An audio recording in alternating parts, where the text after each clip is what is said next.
Why does it hurt so bad? Why? It's an old book. Very old. This is like one of the old books. Yes. What? It's in the book? That's not in the fucking book. So anyway, the entire world's on fire. Welcome to the show, guys. Hooray.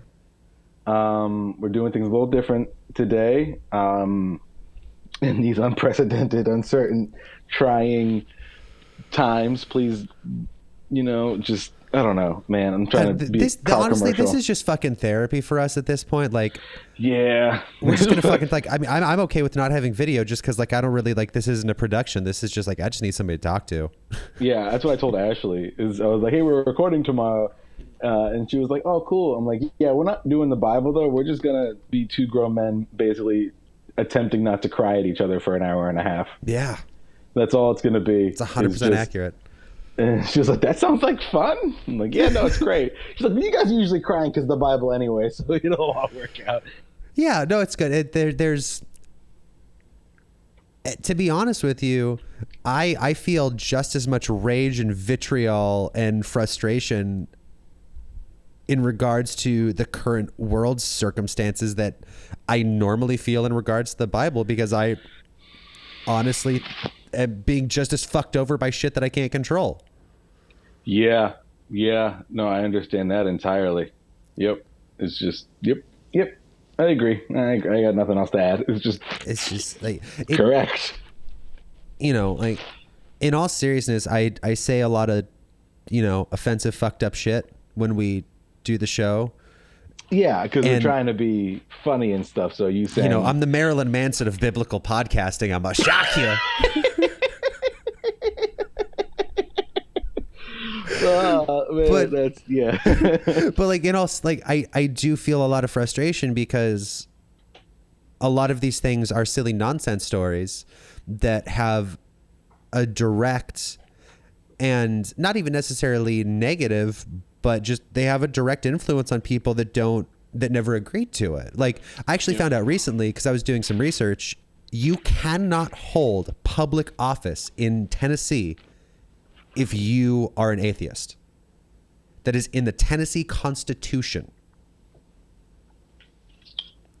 That is fucked up. It's insane. That is religious persecution, dude. Yeah. Like that's straight up what it is. Yeah. It's just, I don't agree with your views, so you can't be in charge. Like, wow, man. Okay, yeah. So yeah, doing this shit in Nashville, like being in Nashville for all this stuff. First of all, straight up, we're recording this July 5th. Yep. So if you hear explosions or like gunshots, it's the day after 4th of July, man. Yep. Which there's stuff to talk about with that. But it's weird because living in Nashville, it's a very blue city. It's a more progressive city. Yes. But it's still very deep within the red South. So yeah, it's like this little hub of safety, and you go 40 minutes in any direction, and then like I don't feel safe. Like it's Patton Oswalt called it a bubble of sanity. Oh, did he really? Yeah, he was talking about he has a bit where he talks about it, but he's like Austin, Texas, Nashville, Tennessee, Portland, Oregon. There's all these little like bubbles of sanity in these very red, very conservative states. Interesting. That's funny. Yeah. I didn't know that. Wow. I mean, he's spot on though. It is a bubble of sanity. You leave and you get. And also, a lot has been going on recently. For those of you who are unaware, it's not really talked about on the news at all. And if it is, a lot of it gets misconstrued. Is downtown outside our state capital, there's been protests. There's been protests going on, I think, for 3.5 weeks now at this point. People have been occupying the public property outside of the People's Plaza at the Nashville Capitol building. Mm-hmm. And a lot of reports from people who are just like basically word of mouth or, local news, if it gets reported, will say it's trying to be like Chaz or Chop in Seattle. But that's not the case. There are kids occupying public space, to protest. They have 3 demands. And some of these demands are conditional upon others. So the demands are speak with Governor Bill Lee or take down the bust of Nathan Bedford Forrest in the Tennessee State Capitol, which is there. The man who started the KKK. They just have like a fucking... I'm sure he was like a good guy other than that, though. I heard he made really, really, really good pie. That's what I heard. Let's have a statue of a pie. Dude, who the fuck would love it? Yeah, we have a fucking statue. It's a nice little statue of a peach pie. It's like, fuck yeah, dude, that's awesome. Do that. And then the third demand is defund the police. So, and the meet with Bill Lee and the bust are conditional. They want the bust removed, but if they can meet with Bill Lee, then they will vacate. That's what I've heard. Yeah. So, and I was there for one day. I was going to go yesterday, but I was crying all day instead because I was terrified to go because I didn't want to get arrested because they arrested people the night of July 3rd, so 2 days ago, the day before the protest for 4th of July, just for standing on public property and saying it was for people's safety. Yeah. Posted a video to my Instagram if you want to check that out. It's at Captain Sweetbeard on Instagram. It's a good time. So yeah, like I was just crying at home because I was just like, I don't want to die from Corona. I don't want to die of the police, and I'd like to see my girlfriend one more time before I die. Like that was that was the thing I had, that was the thought I had for all morning into the afternoon until I was able to relax and fucking try to unwind, and eventually, fall asleep and talk to my friends about it and try to come down off of that terrible, terrible ledge. And it's just been like versions of that every day. Like I want to be a part of the protests, but I also am paralyzed with fear that I'm going to die.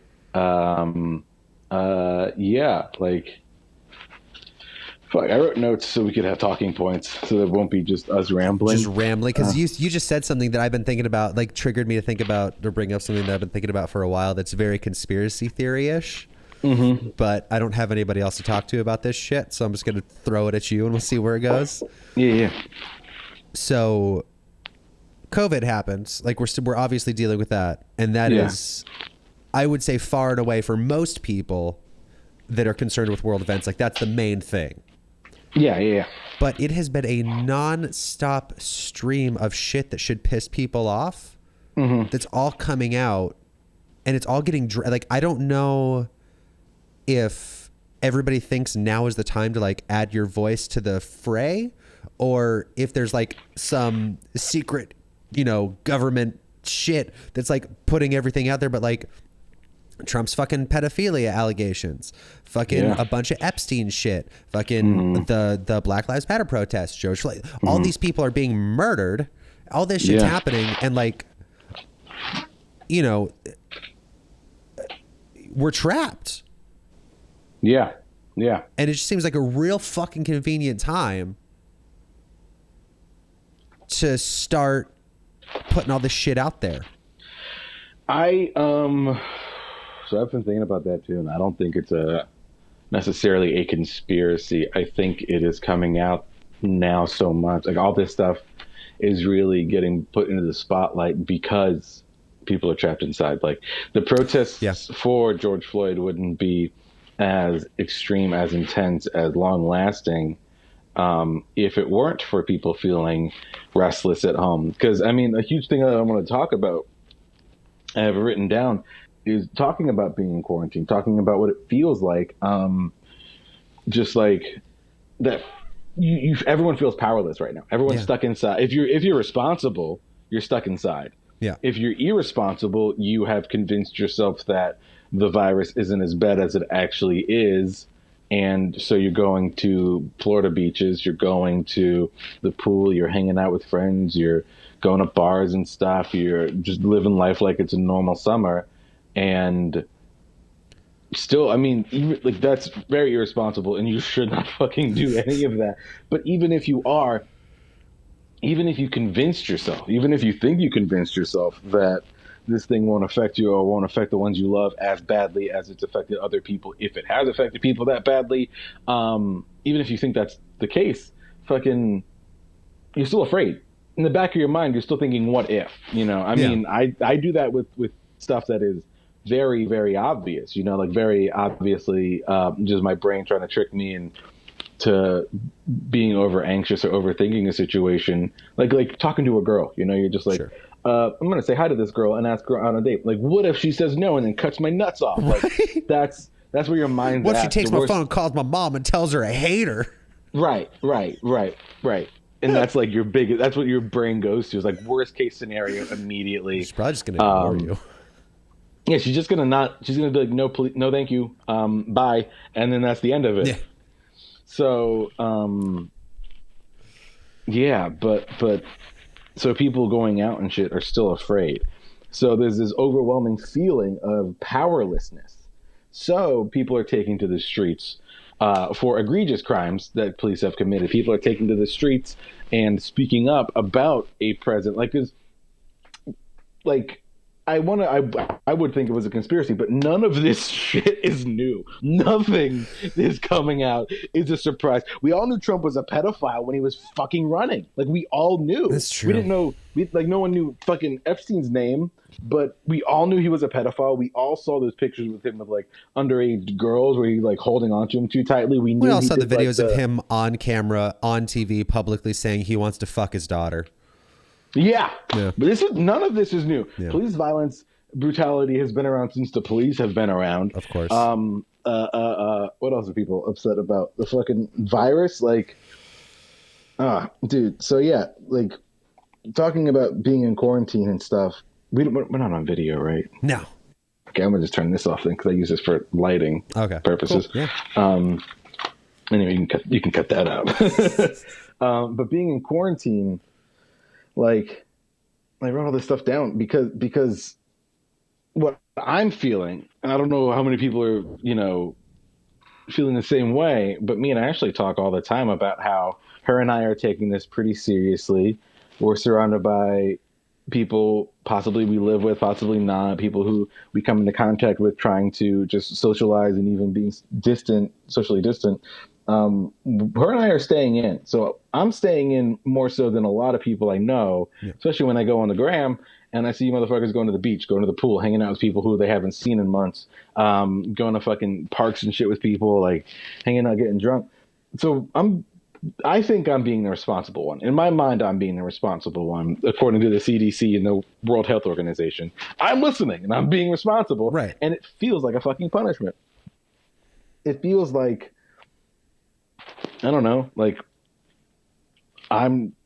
it's so fucking weird. Like, doing good feels bad right now.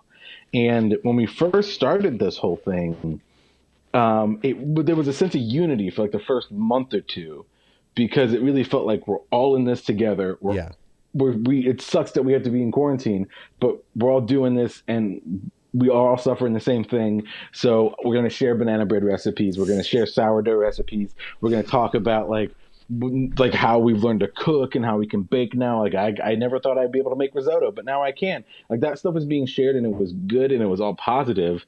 And then very quickly, our president decided, hey, you can go outside. And then a bunch of people were like, yeah, I can go outside. Even people who don't agree with him are seeing other people go out and then go, oh, I guess it's safe. Because we're Monkey fucking see, children. monkey do. Because we're all children. As soon as you see somebody do something that you want to do,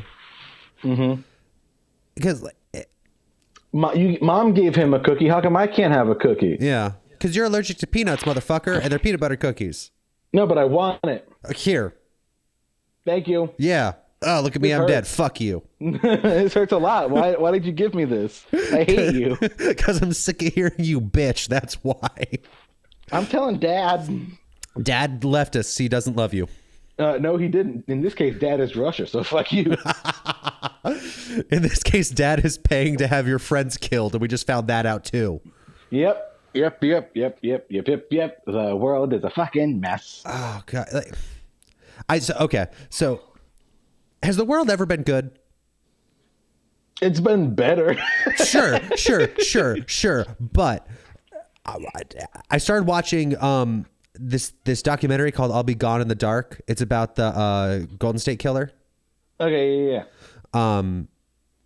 And really quick disclaimer: fuck HBO. They know I want to binge shit. They have it all filmed and edited. Put it all the fuck out. I don't want to wait week to week.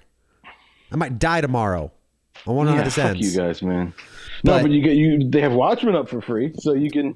Well, no, like I have HBO, but just like it's a series, and they're putting it out week by week. Yeah, they're doing that shit that Disney did with Mandalorian, so people wouldn't just get the free week trial and then drop out after they finish it. Exactly. HBO, get over yourself. Fucking Golden State Killer's not that interesting as far as a fucking free trial goes. Yeah, exactly. Right? But the point is, they interview, you know, like it's a 5 or 6 part series, and it's a little slow to start because Patton Oswalt's late wife was the person that actually kind of broke the case. She was a true crime writer I didn't know that. No shit. Yeah. And so like this was like her big life's work, and she like finished everything. Basically, Patton Oswalt published her book after she passed away. But she pretty much like got all the work done and then did everything.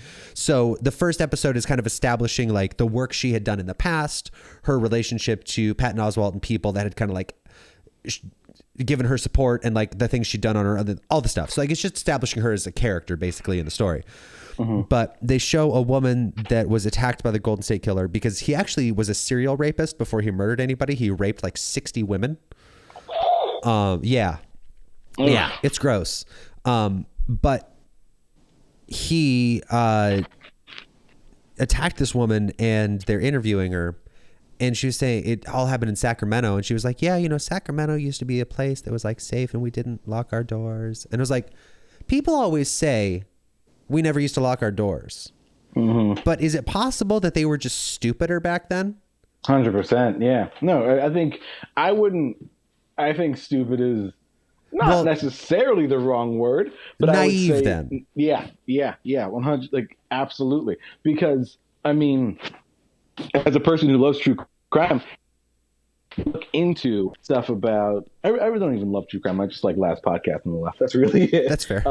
But those guys have done like a really good job, and I don't know if they know this or not, but they kind of sort of talk about the history of crime, of the kind of crime with like the gnarlier ones, the worst ones, like murder and rape and all that. And I think it's also about the spread of information in a weird way. So let's say back in the 40s and 50s, you lived in a town. You lived in a small. Chances are you lived in a small town because 90% of America is small town, like space-wise. Lived in a small town. Let's say I grew up in a town about 5,500 people. So let's say you live in a town about 5,500 people. You don't go really far ever. Cars are really like not a thing unless you're super duper rich. You don't really go anywhere. So the people you know are all within a 10-mile radius. Right. So you don't really need to lock your door. No one's really going that far. But in the 50s and 60s, cars become much more mainstream. And you get stuff like radio. You get stuff like TV within those times. And then people start learning about the world, the country outside of their little tiny community of basically 25 miles. People really didn't go that fucking far. And then like it's just so exponential about like, how we progress with like so many different technologies, including travel. So yeah, people didn't lock their doors back in those days because in the 70s, like cars and planes and radio and TV, they were a thing and they were established, but they were still like within fucking 20 years of that stuff being as like accessible, nonstop, and all like just prolific and just part of your life in every way. So this, your whole, I've thought about all the things you said before, and those are all points I've made in my own head. And this circles back to the core concept that I never really want to stop harping on for the entire time we have this discussion today. Fuck corporations, because they are the downfall of everything. They're ruining the entire planet. They're ruining civilization. They're ruining societies. They're changing people's, brainwashing people.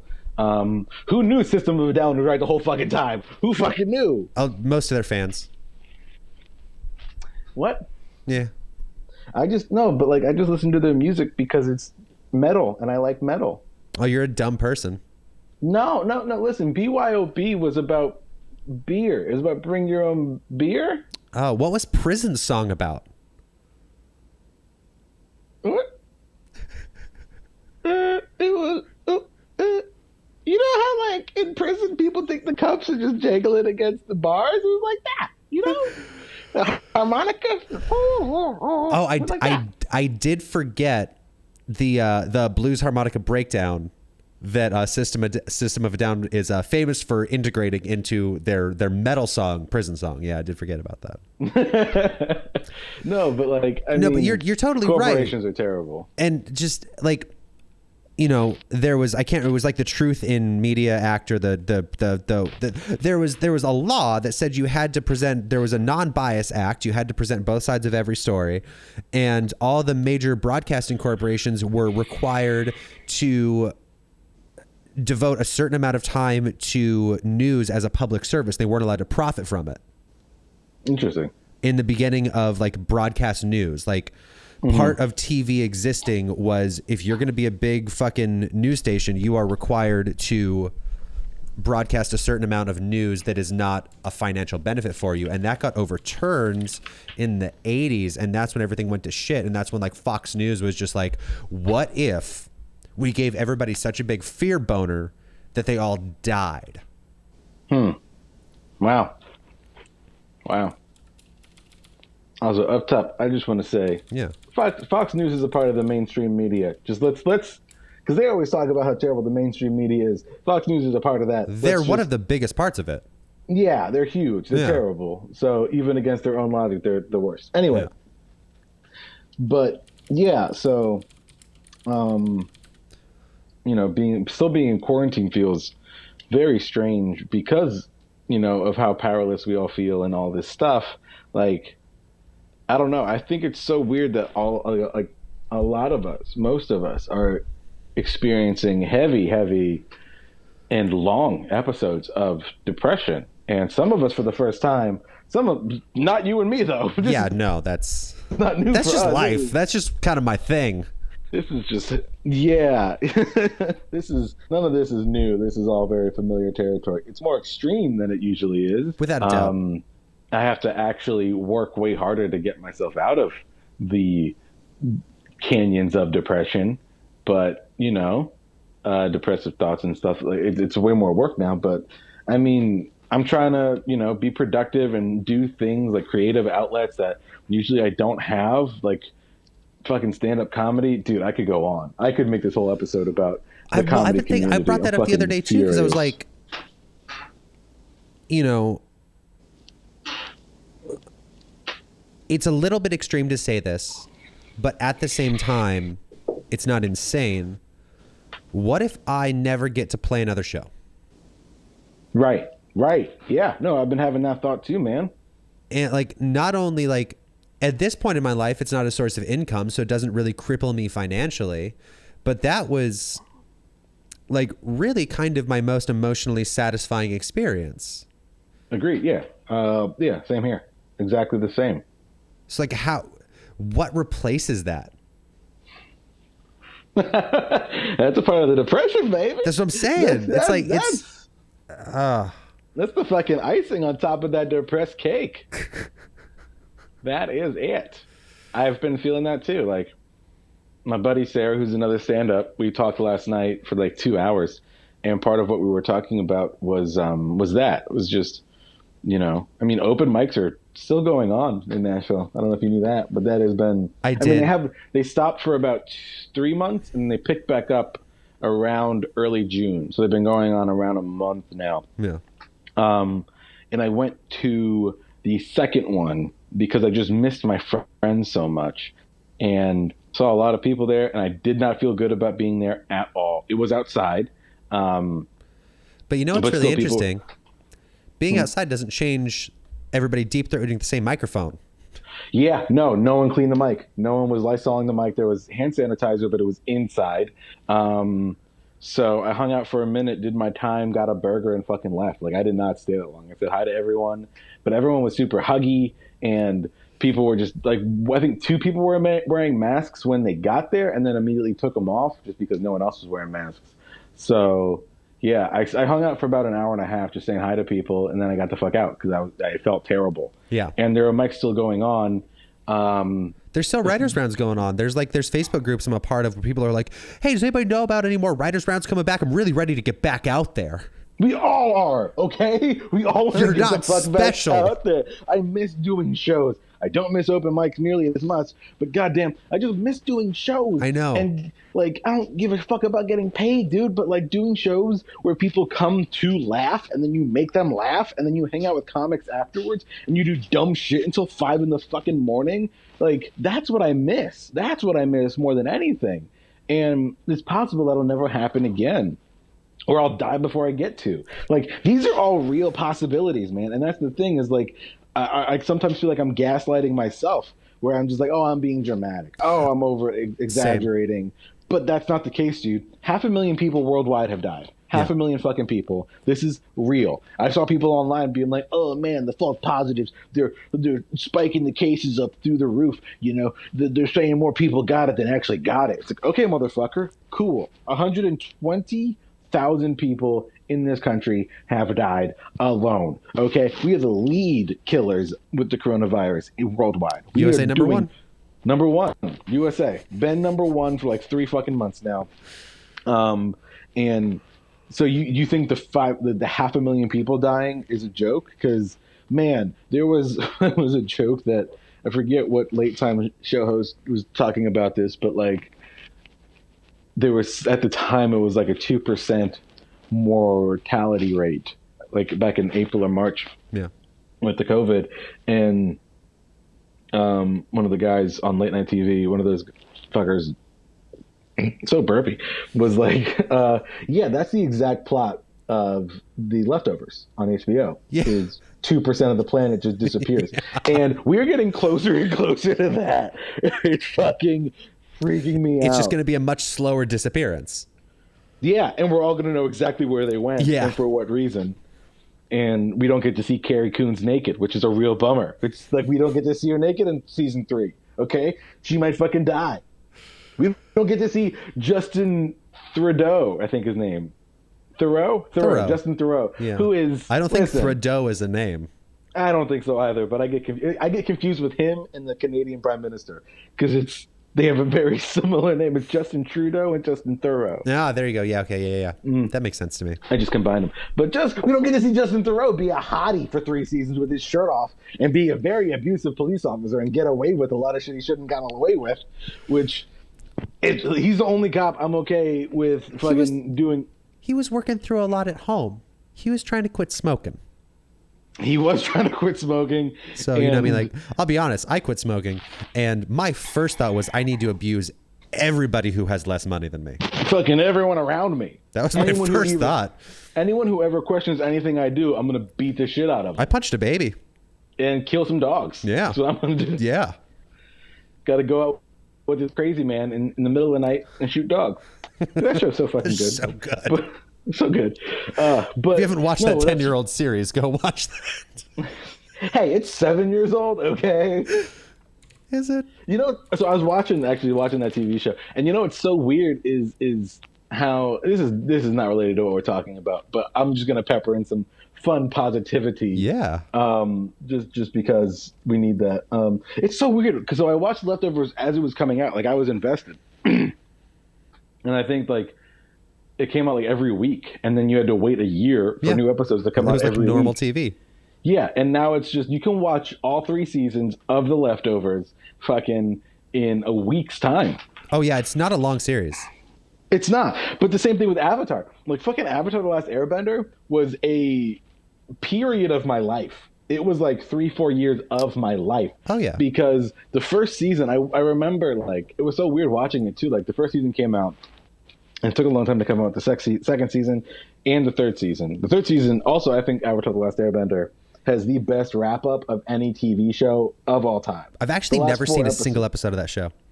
It's delightful. But it's weird.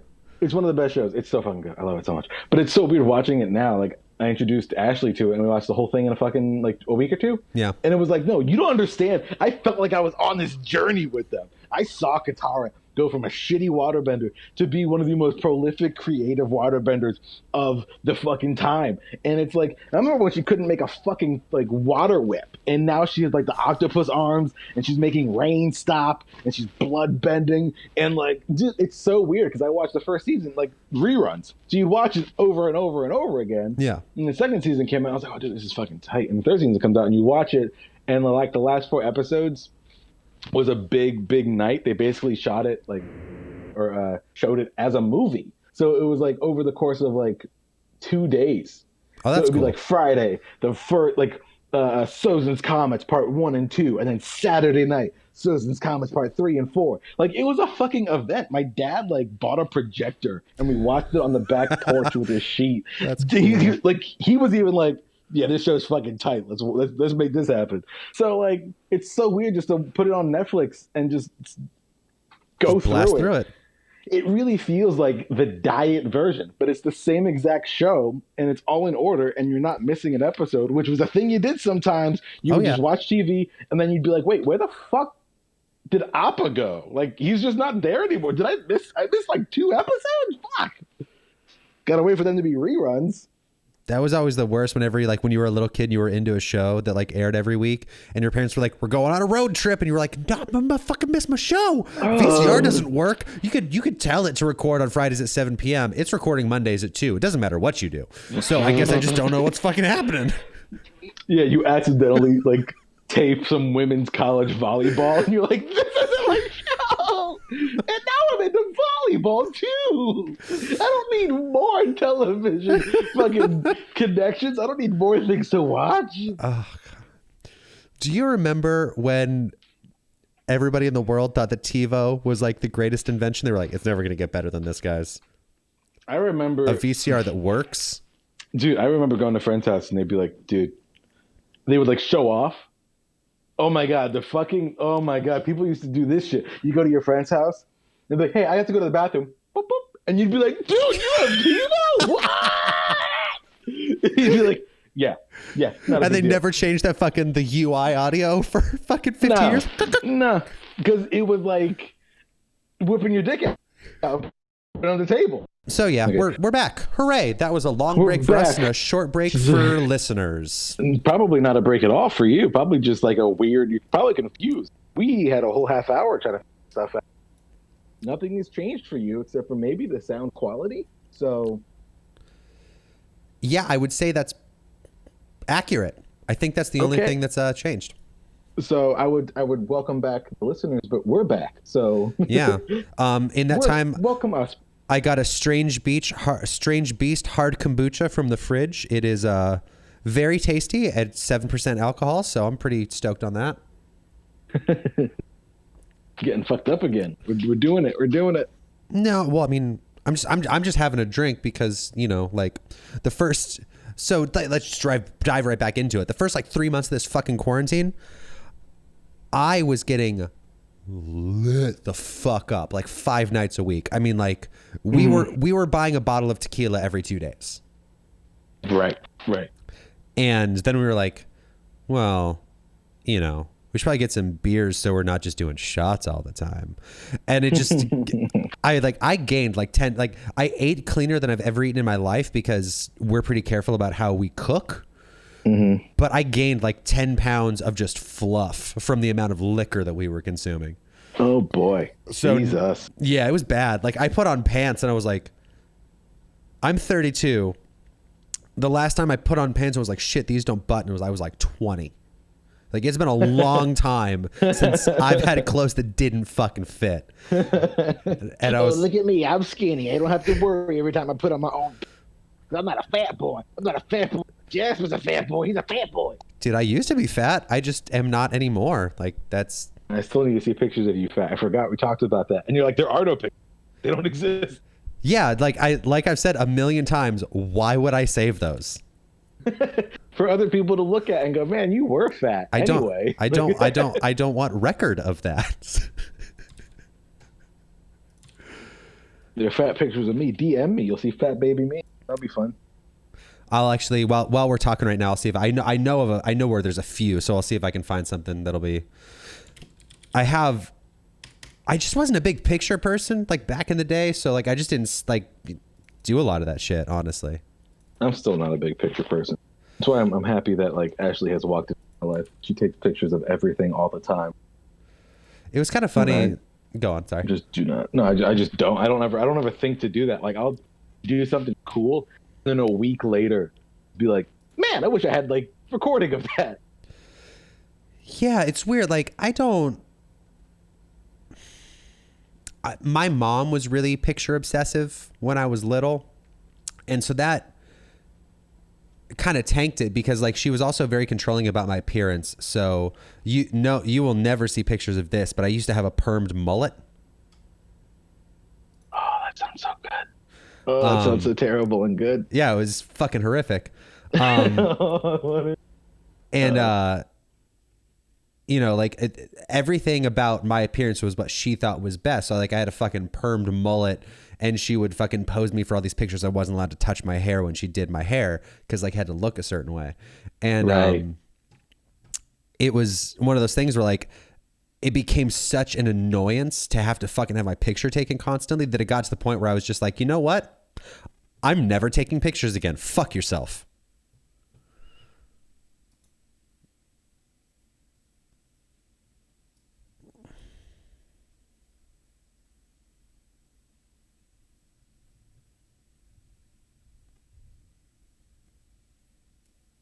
Oh, what the fuck now?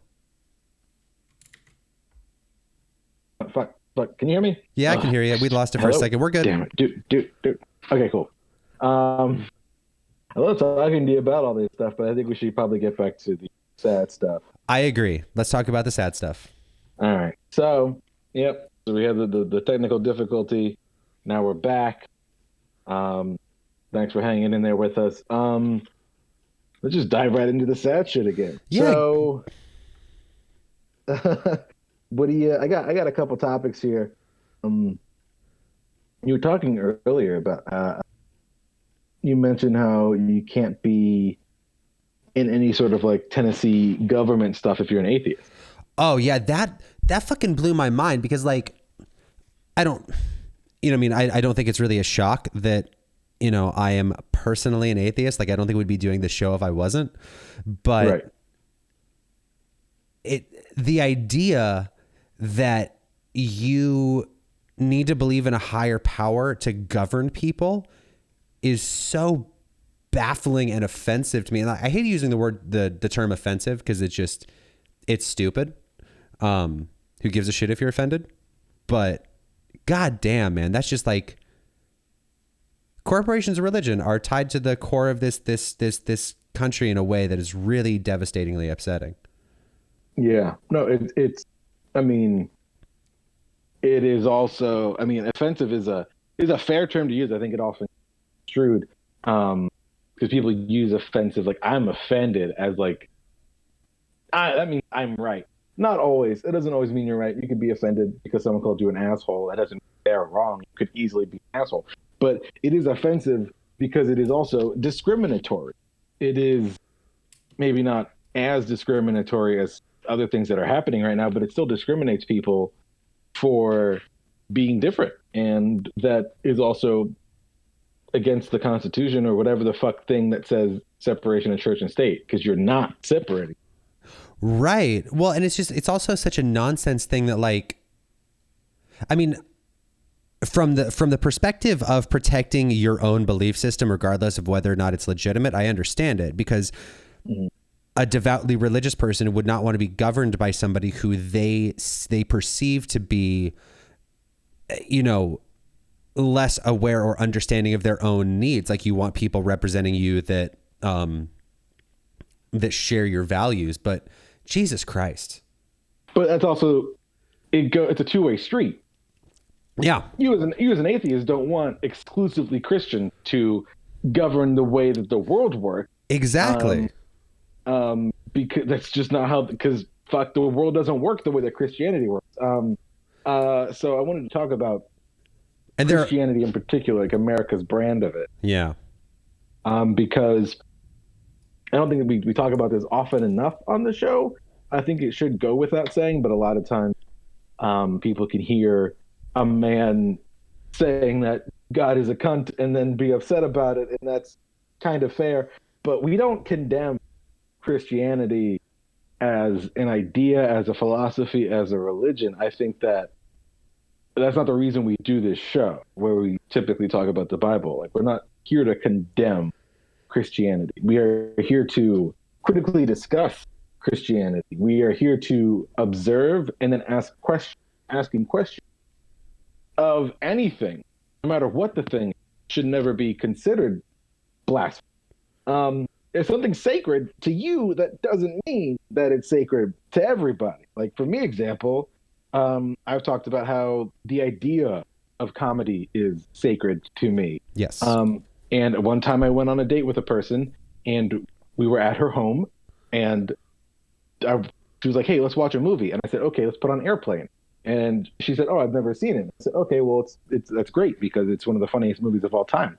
We got about 10 minutes in, and she just pauses it and looks at me and goes, "I don't get it." And I said, "What do you mean you don't get it? Like, you don't get the jokes?" Like, I'm more than happy. Like, usually I hate explaining jokes. I will explain every joke in length, Airplane in particular, because I love that movie so much. Yeah. And she's like, no. Like, what's the point of the movie? You know, like, she explained, she's like, I usually watch drama, heavy drama with a story. And there's not really much of a story here. It's just kind of jokes back to back to back. And I said, yeah, that's the point of this movie, is that it's just silly jokes back to back. It beats you over the head with some really smart jokes, some really fucking dumb jokes, some jokes that are both smart and dumb at the same time. And she didn't understand it. So she's not understanding of a thing that I hold sacred, the idea of comedy itself, which I think Airplane is purest comedy to exist as in its medium. So The fact that she didn't get it, I wasn't like, you are wrong for thinking this. You are a bad person. I tipped my hat and I walked out of the house. Like, I just left. I was like, you and I are not gonna click as people if you don't understand how important comedy is to me, or if you just don't understand how comedy can be important, or whatever. I don't think she's a bad person. I think she's a very nice person. I think that we just operate differently. We have different operating systems. You know, like, that's it. Because someone doesn't apply to your operating system. I just think it's so, and Christianity in this country is rooted kind of with the way American Christianity works, is oftentimes oppressive, and it contains a lot of anti this, anti that, anti people of color, anti other religions, anti people of the LGBTQIAPD plus community, like all of that. You know, like, they just don't like others. Very xenophobic of just anybody, like any form, any kind of form, mental or physical. And that's what American Christianity, I'm not saying that's what Christianity is. That is in large part, no matter where you are, if you're a Baptist, Catholic, Protestant, like, what the fuck ever, fucking Amish, dude. Like, a lot of that is what American Christianity is rooted in, is just the other, the idea of the other. Yeah, so I was actually, this is a really interesting road to go down. I've been listening to a book called Forged by an author named Bart Ehrman. Okay. I'm sorry. You would think I wouldn't forget the name Bart, but somehow I decided it was Brett. And he is a very prolific religious scholar who's written like a couple dozen books, basically about essentially the lack of historicity in the Bible, like the lack of reliable stories, or the ways in which certain stories may have been kind of altered because they were written down years after they happened or whatever. So this book specifically is about books of the Bible. Spoiler alert, most of the New Testament was not written by the people whose names are signed to the books that are in the Bible. Mm-hmm. And the whole Ehrman's book is all about dissecting, number one, why that's the case. Number two, why it's been a thing that's just accepted as okay. And then number three, trying to figure out if maybe we can understand why certain things were done the way they were. And Christianity has, from his perspective, and I think it's a very interesting perspective, a very deep-rooted history of combativeness. So when Christianity first started, it was actually a Jewish sect of belief that said Jesus was the Messiah. So there were Jewish Christians. That was all there was. And one of the problems, Jews for Jesus kind of. Yeah. Yes. And one of the problems they ran into was that in Roman times, age was considered to be a very valuable qualifier and quality for a religion. So if your religion was ancient, if your gods were ancients, it was considered to be more reliable because it had been believed for so long it had to be true. And wow, that's so funny because that shit is the exact same thing. Exactly the same now. Yeah. Yeah. I mean, the original Christians were the Mormons of their day. They believed in a guy who had not been dead that long, and a lot of people thought they were crazy. And they just stuck it the fuck out, and now we're here.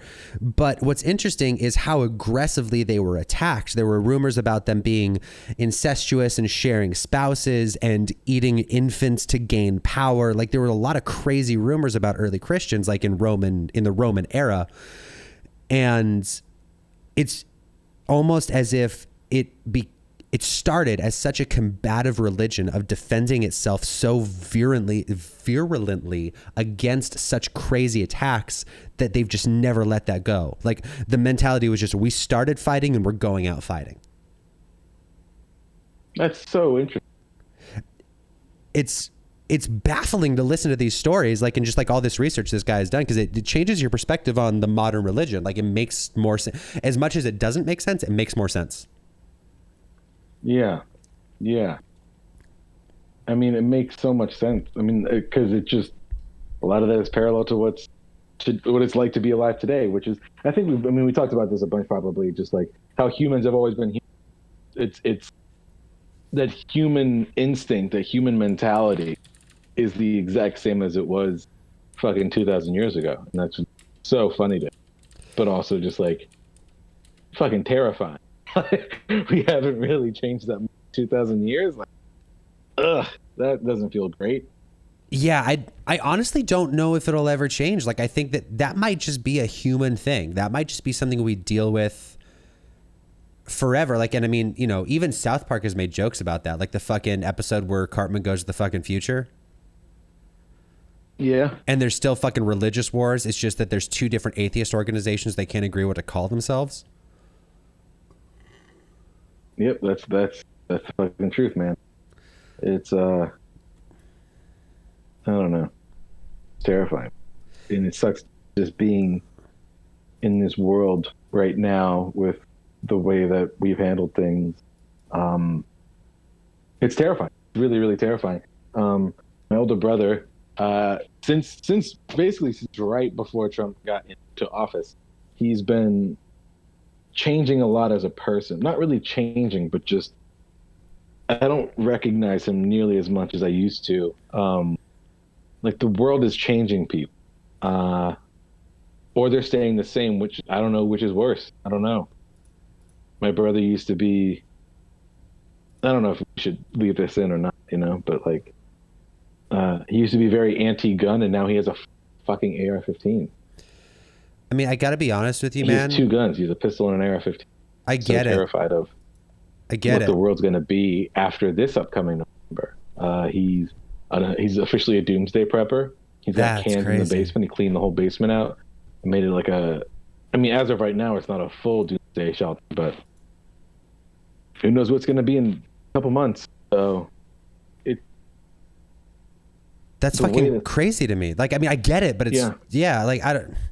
It makes sense. Yeah. But I think an important part that I was gonna like end the episode with this, but I think it's good to everyone to remind.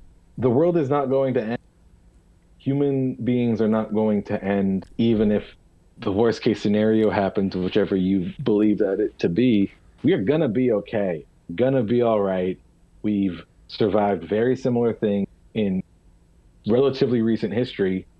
I think we as a people are going to be okay. We as a human society maybe we're not doing too good right now as a whole, overall, especially as Americans, we're doing pretty terribly. But you have to look at the good too. You have to see the people protesting. You have to see people marching. You have to see people being peaceful and starting conversations that I never thought would be started. I just kind of accepted that things were the way they were, and now people are starting to look at things and act differently or behave differently or talk differently. I mean, a lot of people aren't too, don't get me wrong. You have to look at the good. We're going to get through this. We're going to be all right. We've been through very recently as bad, maybe a little bit worse, maybe a little bit better, but I think we're going to be okay. Yeah, we talked about that on the last episode, or like the last time we did just like a let's sit down and talk about stuff episode. And like, I mean, we both basically said the same thing. That, like, I don't think that the world's going to fucking end because of this shit. I think that, you know, it's going to be a lot fucking different, and it might not, there might be some good that's gone after all this shit is said and done, but I don't think the world's ending anytime soon. Right. Yeah, no. It's hard not to feel that way when everything's terrible. Yeah. So, I mean, again, just having hardcore bout depression and not being able to do anything and feeling paralyzed by fear. Like, I mean, the past week I just laid in bed. I just laid in bed pretty much the entire week. Didn't do anything. Didn't go out. Didn't like really buy groceries. Didn't eat properly. I just slept, laid in bed, cried. That was it. Yeah. So I get it. It's just so it's weird. Like, you know, I've heard a lot of stories of people talking about how important human contact is. Mm-hmm. And I feel like every time I heard people talk about stuff like that, I would listen and I would nod and I would be respectful and be like, that's an interesting perspective. That's probably true to a degree. And then I kind of move on. I was like, but you're probably being a little bit of a bitch about it. Right. And now in this scenario, I'm like, oh no, like this is so important and it's so baffling that it's like, we don't know how to deal with it being taken away from us. Yeah, no, because this is not the fucking, this is not, we're not used to this. This is not something anyone's ever really had to deal with, like in the world. Like, you know, like sometimes I'll talk to my dad about racial issues. He understands because he's been through it his whole life too. So I can talk, there's people I can talk to about that kind of shit. You know, if you have a friend, who's a woman and you want to learn about like what it's like to experience sexism in the closest way you can, and you talk to them and you just listen, you know, you learn. But no one can learn from anybody except for fucking doctors on this because they've studied these what if scenarios that were movies before and then are real life. And yeah, no, human touch, man. Oh my fucking God, dude. I've seen a couple of people, you know, you social distance, you hang out on the porch, you hang outside, you grill, you have hot dogs, whatever. And it pains me whenever I leave that I can't give a goodbye hug. Like, it physically makes me feel nauseous and Dude, I get like, it.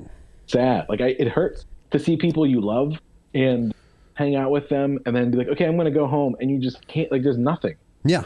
It makes me fucking sad. It hurts a lot. My buddy came over the other day. I think I've talked about him before, but he moved out here to, actually, this is a weird thing to say, but he moved out here to work for a company that is doing something I can't talk about. But he moved out here from cool. he moved out here from California. It was supposed to be semi-permanent. He's had the worst luck. He moved here and then the tornado happened a month later. And then everything else happened. So he just had the worst time in Nashville. And I feel really bad because he was super stoked when he first moved out here. But the point is that he finally got to go. He's been sitting in his apartment or his temporary living situation, working kind of like trying to get shit ready. And he's been saying for months to his company, like, hey, the stuff I'm doing, I can do from my home where my girlfriend and my dog and my family are. Will you please let me leave? And they're like, yeah, we might, you know, we're not sure what's going on. And then by the time they okayed it, the airports were fucking shut down. Like, nobody was selling tickets for a reasonable price that he was willing to pay. So he finally got to go home a week ago. Oh my God. And he came over. He's been here since fucking February. He's been here since February alone. Like actually physically alone in his apartment. Ugh. And he's a good dude. Like he's my best fucking, I've known this guy for fucking ever. I've known him since I was 19. Mm-hmm. But he's not super healthy.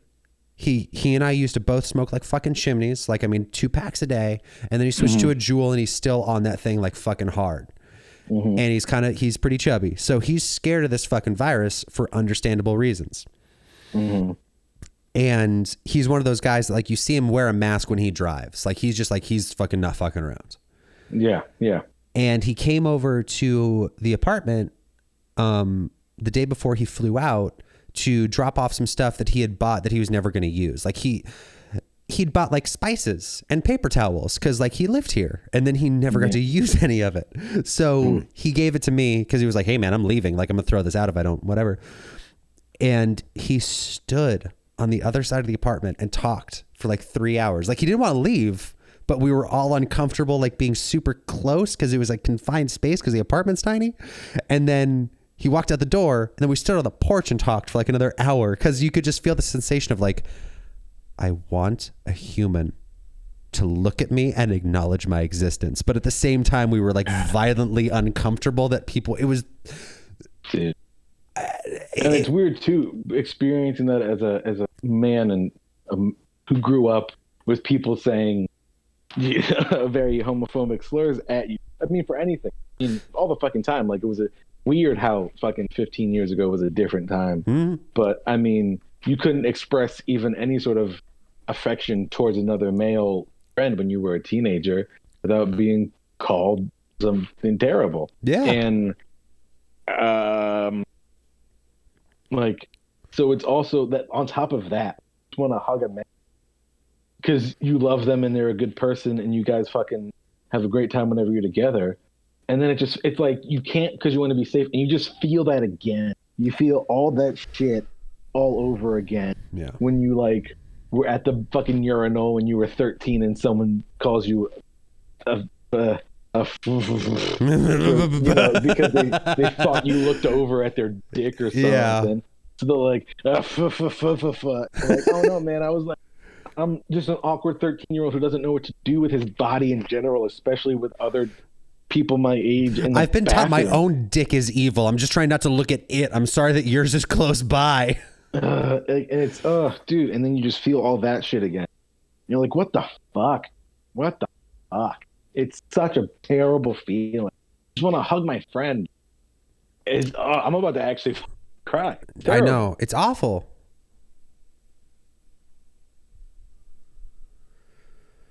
Fuck, and man. I really feel like with quarantine, fucking corona, the world being on fire and protests, everything. How many people have been going out again, feeling like we're being punished for staying inside and doing the right thing? It hurts really bad, and it is personally, again, going back to the term offensive, to see people out at parties, pools, beaches, and shit when I'm just trying not to spread this thing, and I'm not trying to get it myself, and I'm trying not to die. Trying to be smart. Like, fuck. Let's talk about this. This is something I wanted to bring up too, because this happened the other day. My dad called to talk about, I don't want to like go too into it, but you know the problems with my job, trying to come back. I don't feel comfortable and not knowing what to do and trying to decide if you starve to death because you don't have enough money to pay for food, or if you have enough money to pay for food but you die from a disease. Like, that is an option I'm currently weighing. Yeah. And tried to talk to my father about it, tried to get some advice.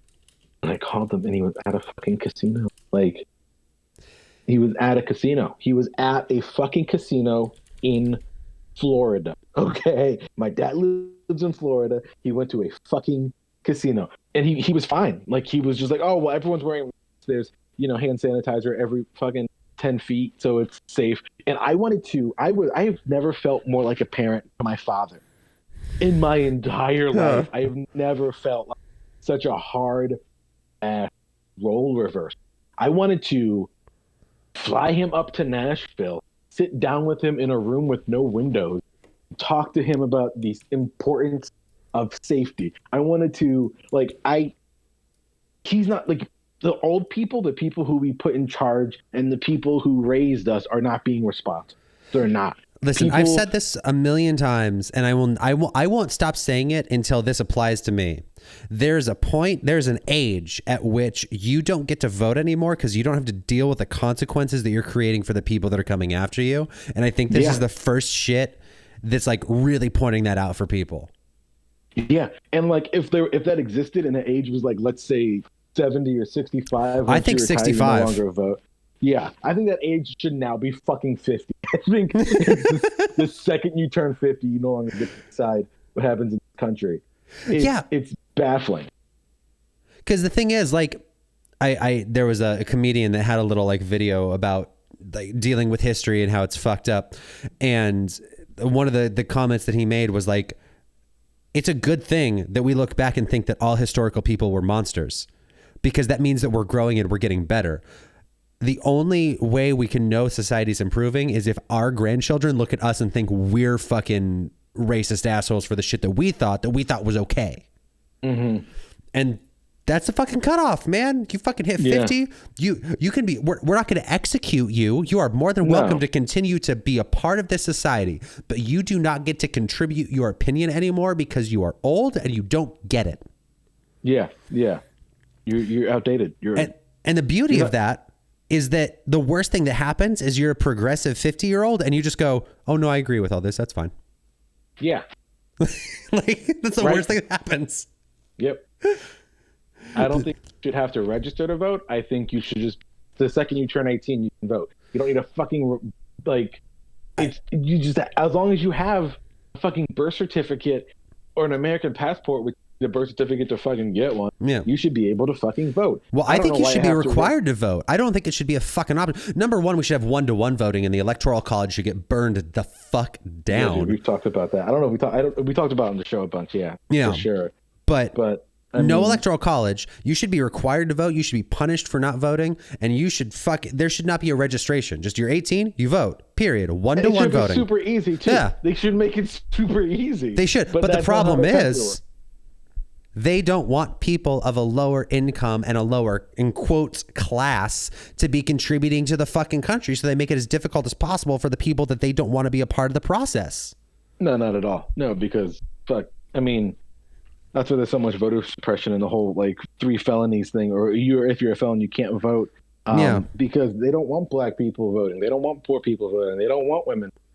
Because if people that didn't like them voted, they wouldn't have a fucking job anymore. And that's the fucking infuriating thing is they tell you to go vote and they tell you to fucking use your voice, but my voice doesn't fucking matter because you've rigged the system in such a way that it doesn't fucking matter what I think or say. You're always going to win. Yeah. No, it's insane. And then if you say that stuff in public, you sound like conspiracy theorist and a crazy person when these are just straight up facts. These are just actual facts. This is what's happening, and it's very clear the evidence directly to it. And like, what's that one thing? Was that fucking Sherlock Holmes or whatever, who's I thought was a real person for no lie, like 20 years of my life. Like the easiest solution is like usually the right one, like the simplest solution or whatever. That's Occam's razor. That was a real person. God. Okay. But so no, but like that was a Sherlock Holmes ism. Like he did, like Occam's razor was a thing that he used a lot, which was like, all things being equal, the simplest solution is the correct one. I mean, 10 times out of 9, that's the case. Yeah. Like the quickest way to get there is probably the best way to, the most, like that's truth. That's the fucking truth. Yeah. And but the truth has been construed and stuff and fucking turned around. But I mean, I don't know. I just feel let down by the people in charge because of the people that we are supposed to put in charge to help us. They're supposed to speak for us. There's supposed to be a funnel, right? So the civilization at large is the wide part of the. We all can't talk at once. So what do? We vote for way less people to talk for us. Right. And we funnel that into government. Yeah. People who are supposed to speak for the people. We vote for you We gave you the job. You do the job for us. You talk for us. Yeah. You talk for us. You work for us. That's why we put you in place. Yeah. And I mean, I think you and I would agree that for most of our lives, we felt let down by governments. I was a fucking child when 9/11 happened, all the responses in the Iraq war and all that shit. Yeah. So I was introduced before I turned 10 to how terrible government can be. And now I'm starting to feel that with the adults in the room. Like, I have never really felt like an adult in my life. Same. I always looked at my father and been like, that's what an adult is like. And now I am 100% convinced. Like, they always talk about like, oh, that's when you realize your dad's a person. Like, I've always, like, that moment happened long ago. But now I'm seeing my dad as not an adult, not a person who has logical thinking and understands safety for others. He was good at, like, he was doing the whole quarantine thing at first, but now he's bored, so he's going to a fucking casino. Like, I wanted to sit down and legit talk to my dad about like the same way talk to a kid who's just starting to have sex about condoms. Like, I wanted to fucking sit down and be like, look, you look on the box, it says 99.99% effective. Okay, you look at that. Now, I don't care. So let's look at that like as in terms of 1,000, because that's what that means essentially. Right. In terms of 1,000. So you could have sex with a person, or you can go to a casino around 900 people and you're good. If you go to a casino and 900 people and they're all wearing masks, you're good. You go to a casino and you're around 999,000 people who are all wearing masks, you're good. You go to a casino around 1,000 people and everybody's wearing a mask, you are fucked. It takes one time. It takes one time for it not to work. That's why the box says doesn't prevent corona, because it does not officially negate the whole situation. It makes it significantly safer. Well, that's another thing too. There's all these people, like, I don't know how all these fucking insane people got on my Instagram feed, because I feel like I follow like mostly reasonable, rational people that are concerned with like doing good in the world.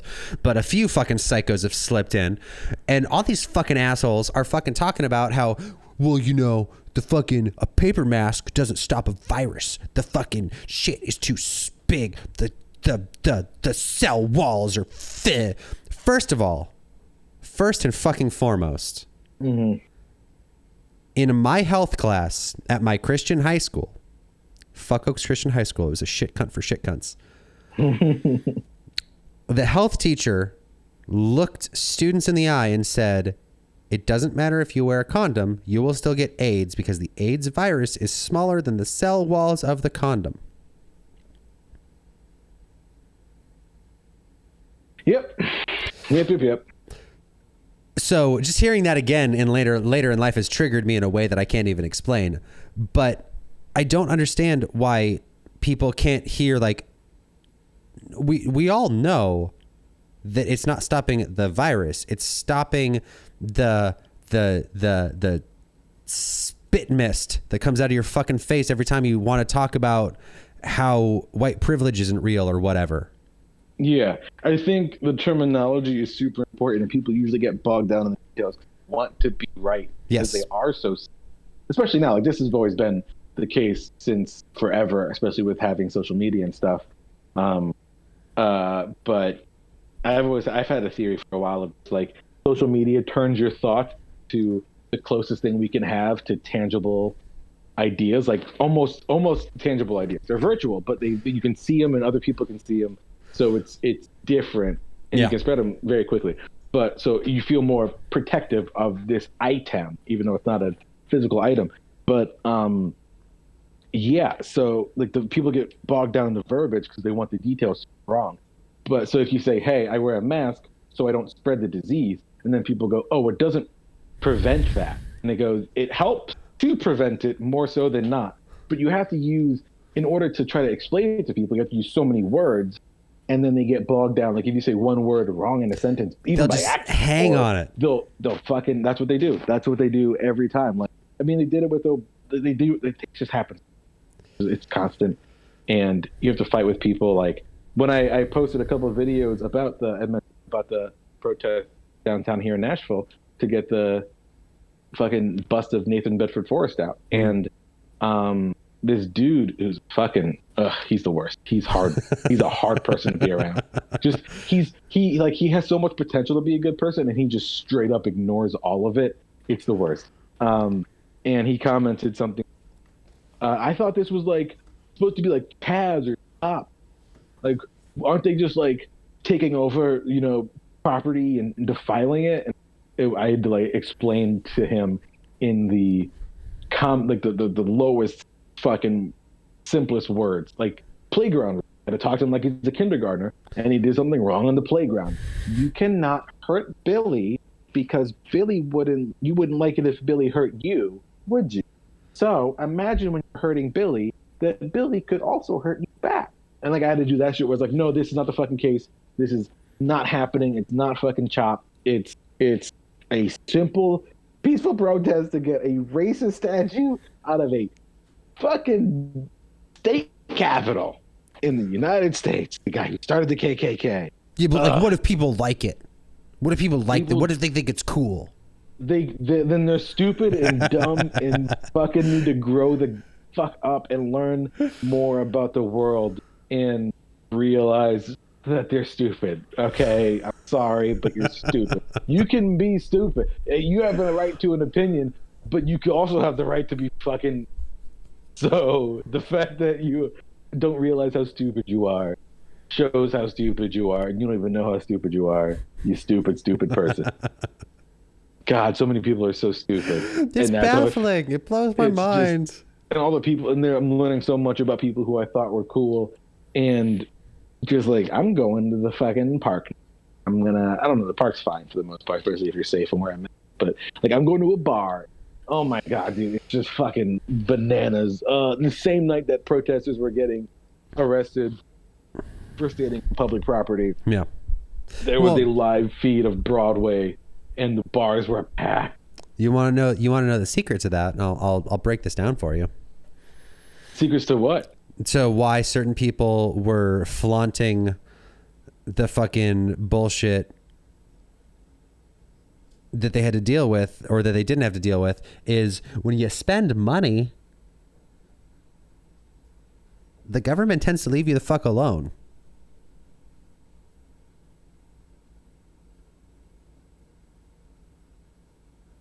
I mean, obvious, but yeah.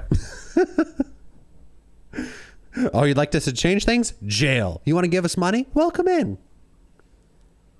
And it's so obvious here, man, with everything going on. Oh, it's baffling. It's fucking fascinating to watch. So fucking annoying how, like, we've just officially, as of a couple days ago, it's a fucking Friday, we entered phase 2 again. Which we should have never entered fucking phase 3, okay? Can I just put this out there fucking publicly? Phase 3. No, dude, we should have never entered phase 3. Because the rule was, same number of cases or lower, we go to phase 3. Higher number of cases, we pause. And we paused for 1 week, and then everybody was like, well, but like pausing is not going forward. And then we fucking went forward anyways. Well, because, and it's so clear why they're doing this, because they want money. Phase 2 can't have bars open. Can't have Broadway open. So then Nashville loses its main source of tax revenue and money stream. So with that, they had to go back and they went to phase 3 to make more money. But then people started fucking dying. There were 7 confirmed cases at Tootsie's, and that was the only thing that I was able to find out. They've kept all the cases hush hush. Of course they have. Downtown. And so they went back to they went to phase 2 with an asterisk, because it's modified, which means they can have bars open. Oh, I got fired from the Bobby, by the way. I don't know if I told you that. Yeah. For what? Well, technically, I resigned in good standing with the biggest fucking quotation marks around it you can imagine. Mm-hmm. But they emailed me, and they're like, hey, Nashville's coming back to life. And I was like, well, that's dumb. And I was like, well, this hasn't been solved. Like, there's, we still kind of have a long way to go. I'm not comfortable coming back to work unless you can explain to me, like, what your plan is. Like, I'm willing to work with a plan. Just can you tell me what it is? And their response was, we have a plan. Shut up. And I was like, okay, well, that's not a plan. You do realize that, right? Like saying it is not the same thing as it existing. And so I was like, oh, okay, well, I'm not comfortable coming back. And the beauty of it was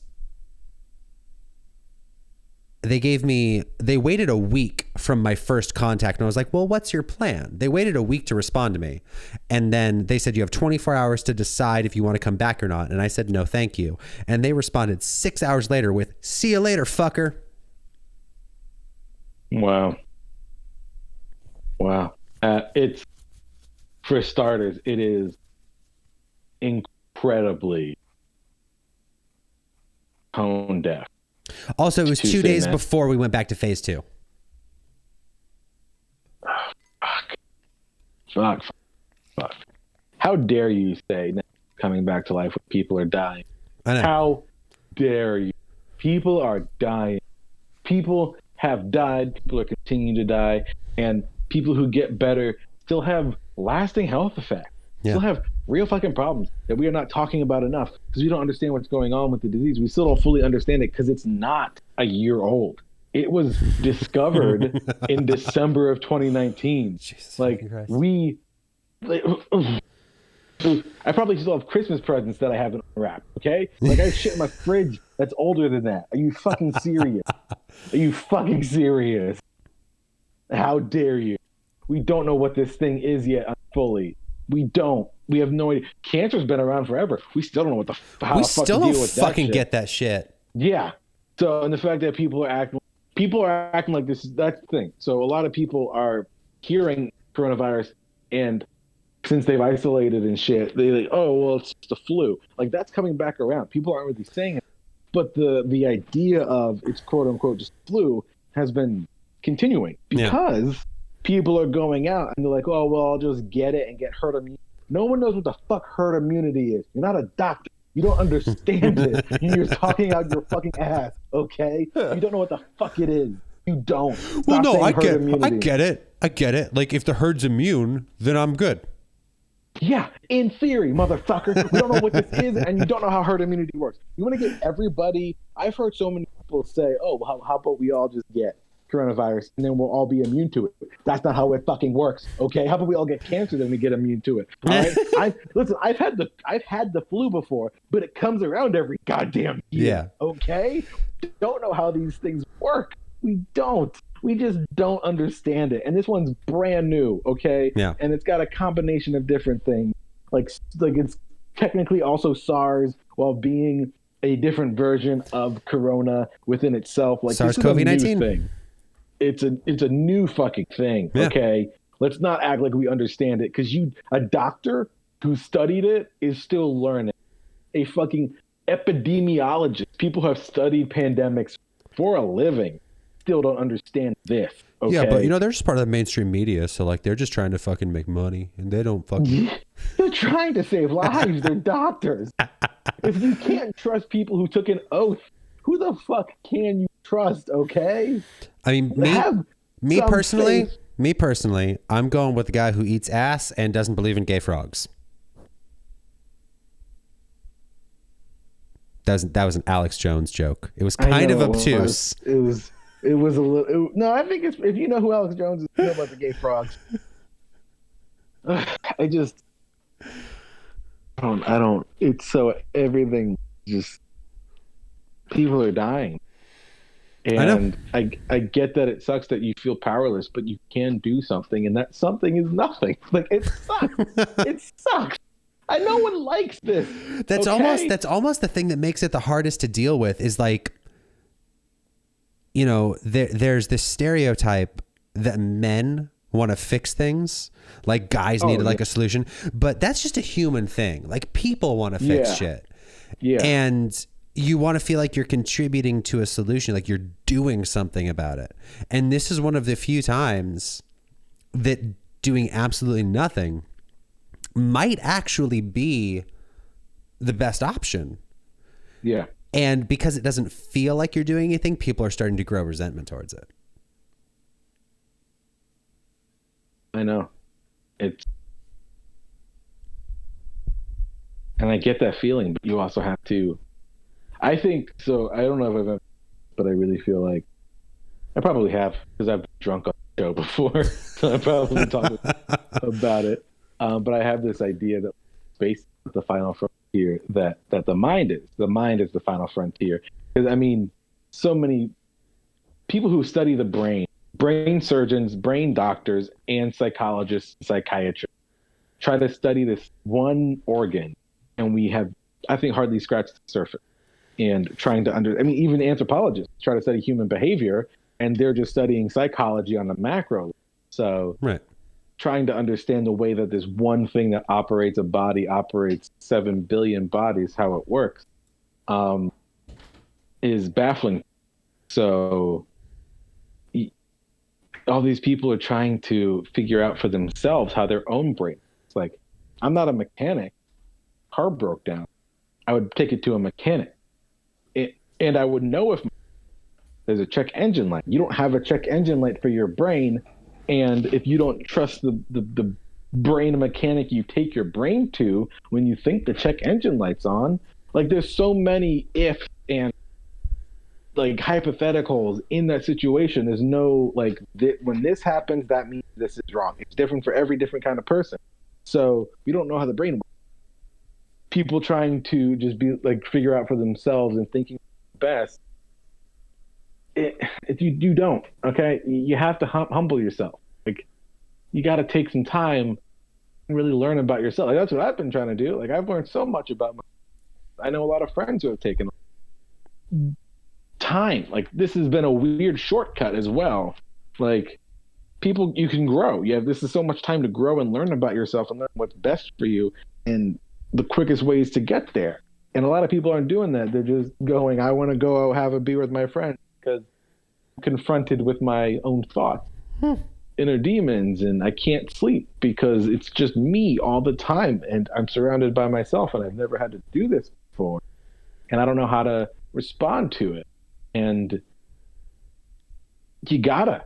This is the most, you're the only one you can trust at the end of the day, for real. Put trust in other people, and you could also, trust could be broken, but you got to learn to trust yourself.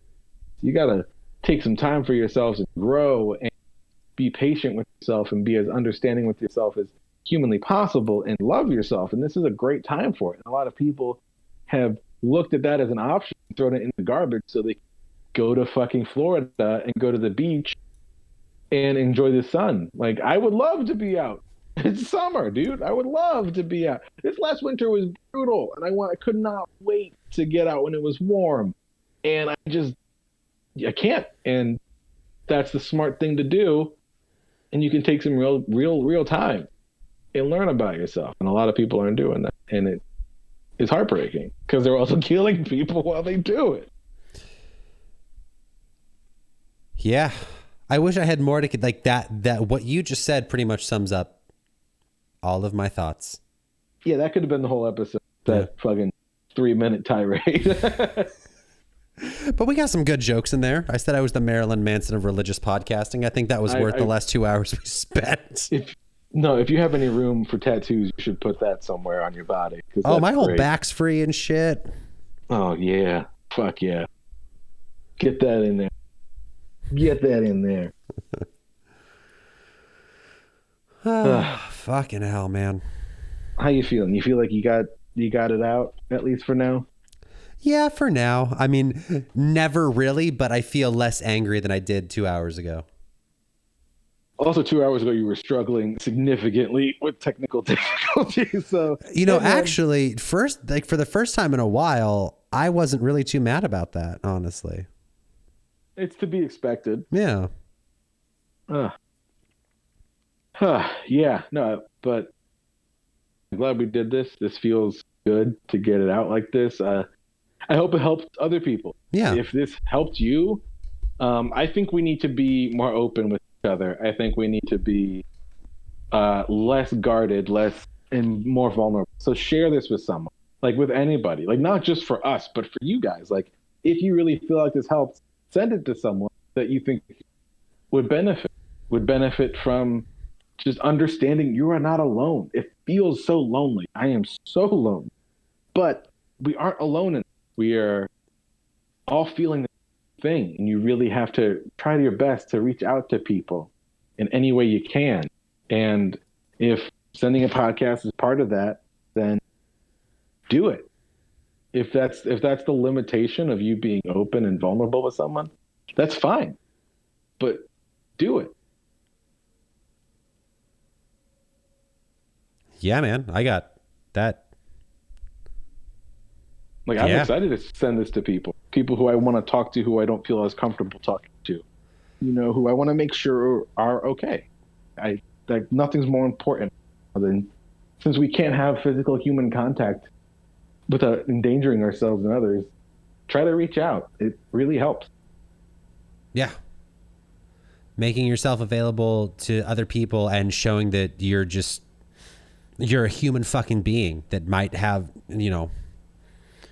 yeah.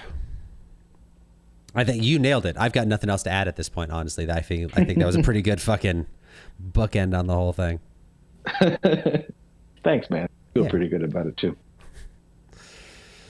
Well, shit. I think that this is probably something we should do more often. So that might be a thing that we do more often. But, we're going to do more Bible stuff too. And that'll be cool. So. Well, yeah. Well, this feels better for me. So maybe we should do it more often. Yeah, no, this is important, I think. I think we're realizing how important just like human discussion is. Yeah. It's vital. It is extremely vital. Otherwise, you go in.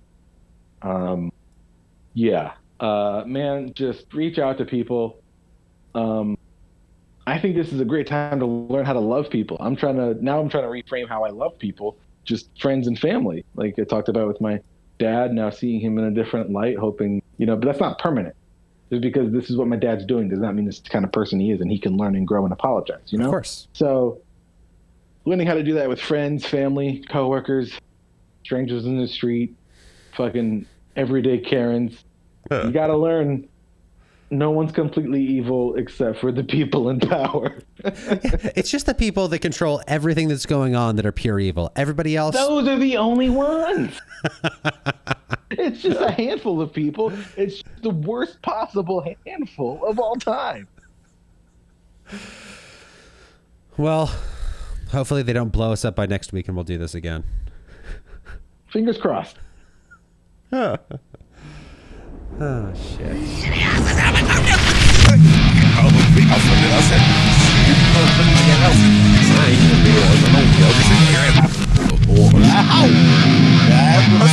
Wow.